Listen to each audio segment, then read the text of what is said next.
Welcome back to Boilers and Beyond. I'm Jordan Jones. The Boilermakers are back into the Sweet 16 after a dominant weekend in the state capital. Purdue took down Grambling State on Friday night before blowing out Utah State on Sunday to get back to the Sweet 16 for the fifth time in its last 7 NCAA tournament appearances. We'll talk about the 2 victories that Purdue had inside Gainbridge Fieldhouse with some takeaways, some thoughts, some observations. Look ahead a little bit to Detroit. We'll have another episode later in the week previewing that a little more. But I wanted to get something out to you guys to get this week kicked off, to look back on what was a really solid, really successful, really needed weekend for Purdue in Indianapolis. If you don't already, be sure to follow the show on Twitter, @BoilersBeyond. Lots to talk about there, and send in questions there. Later this week, we'll record an episode previewing the Sweet 16 Elite 8 possibility up in Detroit. Send in your Purdue Hoops questions on Twitter, or you can email them to me, boilersandbeyondpod@gmail.com. And be sure to subscribe wherever you get your podcasts so that you don't miss a thing. Let's get on into this, though. Purdue 78, Grambling State 50 in the round of 64. Purdue 106, Utah State 67 in the round of 32 here on Sunday afternoon, and I record this Sunday night. So Purdue advances to the Sweet 16. Pretty easy couple of games there, even though they were fairly close in the first half in both those games.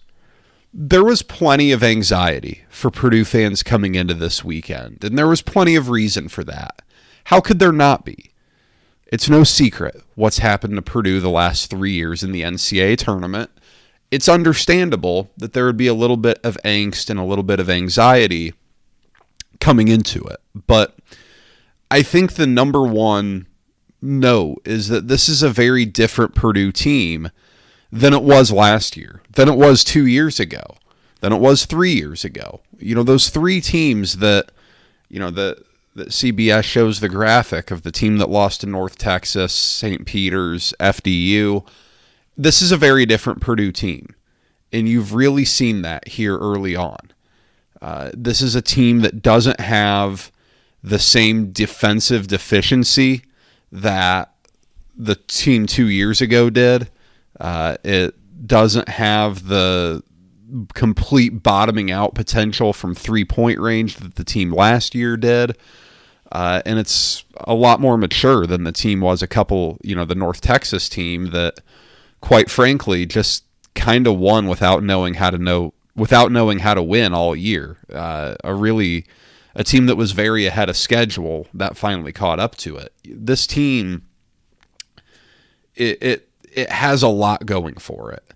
And you saw this in both these games because Purdue was just simply vastly the better team in both matchups. Now that's very obviously to be expected. Purdue's a 1 seed.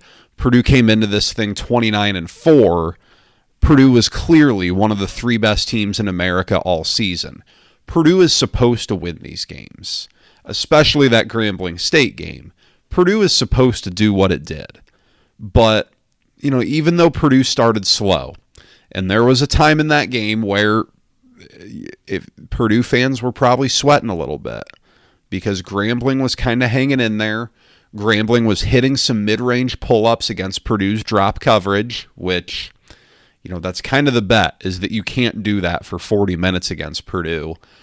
And that turned out to be the case. Grambling only scored 50 points. But there was a time where it got a little dicey. Not really, but it was understandable if you as a fan were starting to sweat a little bit. Same deal with Utah State. I think this thing was 24-23 Utah State, and then Purdue just absolutely boat raced them from that point on. This Purdue team, when it plays well, and frankly, when it just plays decent, is significantly better than almost everyone else in the country. And that's rare. That's not something you see a ton. The Utah State game in particular, it felt like a bit of a statement from Purdue because you finally got the 16 seed thing off your back a little bit. Now, does it entirely disappear? No. And if you ultimately don't make it to a Final Four, then I don't know if you got it off your back. If you did, if you didn't, I don't know. But Purdue got past the 16 seed, and then Purdue throttled Utah State. That was really something. Utah State came out and seemed to throw the kitchen sink at Purdue. It came with a ton of pressure on Zach Edey. It came out in that 1-3-1 zone that Purdue ultimately kind of torched. It tried everything. It tried everything it could, but it couldn't guard Zach Edey. It couldn't guard Trey Kaufman-Renn. The fouls racked up, and then Purdue just flipped that thing. Purdue closed the first half really well, and then that was it. There was nothing else to be said about that game. I think the biggest takeaway, when you just look at observations, and it's the clear and easy thing, is just how dominant, how good Zach Edey is. Again, 30-21 against Grambling. I get it. It's Grambling. It's a 16 seed. It's not a great one. What Grambling did against power conference competition this year left a lot to be desired. It's why it's a 16 seed. But to do 30-21, that's impressive against anybody. And Zach Edey made it look pretty easy against Grambling State. And then he turns around against Utah State, 23-14, just casually, only playing 27 minutes. This is a player who does not only play 27 minutes. That's not Zach Edey. He plays a ton of minutes for Purdue. But you saw the stat that popped up, 30 or 50 points and 30 rebounds in a 2-game span in the NCAA tournament, like only 3 or 4 guys have done it. Those are the things that Zach Edey just keeps finding himself a part of, and that's not normal. It's not normal to have a guy that does that much and accomplishes that much. So, yes, this was not a level of competition that is off the charts, but Utah State's decent. That's a decent team. That is not. It's not a 16 seed. That's a team that came in 28-6. Granted, not against a ton of high major competition, but still a respectable team in the second round. Purdue made that thing look really, really easy. And for a stretch there, Zach Edey was just absolutely dominant. Zach Edey's going to get all the storylines because that's who he is. He's the National Player of the Year. He's become the most polarizing player in college basketball somehow with the nonsense Twitter conversation. Don't look past what Trey Kaufman-Renn did this weekend in Indianapolis. 11 points and 5 rebounds. No, 11 points and 7 rebounds against Grambling. 18-8 with 3 assists against Utah State. It's been really interesting to see he and Zach Edey play together this season because I do remember early on, November, there were some times where it looked really awkward that Purdue was trying to play the two together. But Matt Painter stuck with it, and it's really worked out well. It has turned into something pretty seamless, honestly. You do get the occasional turnover with some big-to-big passing stuff down there. Purdue had a couple of those early in the first half that kind of helped Utah State linger around for a bit. But Trey Kaufman-Renn has really made this work. And he's done it without shooting many threes. He's made more threes than he did last year, but he doesn't put them up often. He has really made this thing work. He's made it click. You see him in the post, and he's different than what Purdue has had in recent memory, but he's really crafty. He does an impeccable job at getting to his right hand. I At some point, maybe he's going to need to find a way to get to his left, but he does a great job of getting good looks with his right hand. You saw him with a few spin moves that really put guys on the floor. He was wonderful for Purdue. And, I know a lot of the time the conversation has been that Mason Gillis is Purdue's best option there. John Rothstein's very vocal about that. A lot of the fans are very vocal about that. But in these two games, Purdue is at its best with Trey Kaufman-Renn out there. And there's no doubt about it. He gave Purdue a great start to the game against Utah State. 8 points in a row for Purdue, I think. He had Purdue's first 8. Don't think many folks had that. But he was terrific. He was everything you could have wanted. And I've said it again and again. When he's getting increased minutes next year and he's getting more touches and more volume, he's going to be a really good player. It's just a matter of opportunity for him because there's not a ton of it right now. There will be. But for right now, he's done a tremendous job at impacting the game how he can. If there was any doubt, Braden Smith is healthy. He got tweaked up in the Big Ten tournament a little bit, but he looks fine. He was his normal self over the weekend. 11, 5, and 10 against Grambling State, and just 5 points, 4 rebounds, 6 assists against Utah State. So a little quieter of a game for him. But again, you saw him bury 3 threes in the first half of that game against Grambling State. And he's a guy, when Purdue needs him, he steps up. He was terrific in that first half because Purdue needed it. Purdue needed something to go down. I thought Lance Jones might have been pressing a little bit and needed to settle down. Fletcher Lawyer got some opportunities and hit some really big shots in both games. But Braden Smith is healthy.